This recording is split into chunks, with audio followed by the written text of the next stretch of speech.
ప్రమాదం ఏ వైపు నుంచి ఎప్పుడు ఎలా వస్తుందో అస్సలు ఊహించలేం. ఇప్పుడు కూడా అలా అనుకోని సంఘటన కారణంగా వీర్ హనుమాన్ బాలనటుడు అతడి సోదరుడు తిరిగి రాని లోకాలకు వెళ్ళిపోయారు. ఇంట్లో గాఢ నిద్రలో ఉండగా చెలరేగిన అగ్ని కిలలు కారణంగా జీవోత్సవాలుగా మారిపోయారు. దీంతో హిందీ బుల్లితెర ఇండస్ట్రీలో విషాదం నెలకొంది.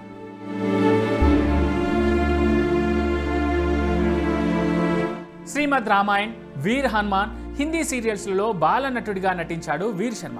నటించడమే కాదు, తన పర్ఫార్మెన్స్తో అందరినీ ఆకట్టుకున్నాడు. 10 ఏళ్ల వయసులోనే తనకంటూ మంచి గుర్తింపు తెచ్చుకున్నాడు. ఈ క్రమంలోనే సెప్టెంబర్ 28న రాత్రి తన ఇంట్లో అగ్ని ప్రమాదం జరగగా గాఢ నిద్రలో ఉన్న వీర్, శౌర్య ఇద్దరు ఊపిరాడక చనిపోయారు. అయితే ఈ అగ్ని ప్రమాదానికి షార్ట్ సర్క్యూటే కారణమని తెలుస్తోంది. అయితే కొడుకులు చనిపోయారనే బాధలో ఉన్నప్పటికీ పిల్లలిద్దరి కళ్ళను దానం చేసేందుకు వీర్, శౌర్య తల్లిదండ్రులు ముందుకొచ్చారు. ఇప్పుడు ఈ విషయం హిందీ ఇండస్ట్రీలో వైరల్ అవుతోంది. ఇప్పటికే సీరియల్ చేసిన వీర్ త్వరలో ఓ హిందీ సినిమాతో బిగ్ స్క్రీన్ పై కనిపించబోతున్నాడు. ఇంతలోనే ఇలా జరగడం ఆ పిల్లల తల్లిదండ్రులకు తీరని వేదన మిగిల్చింది.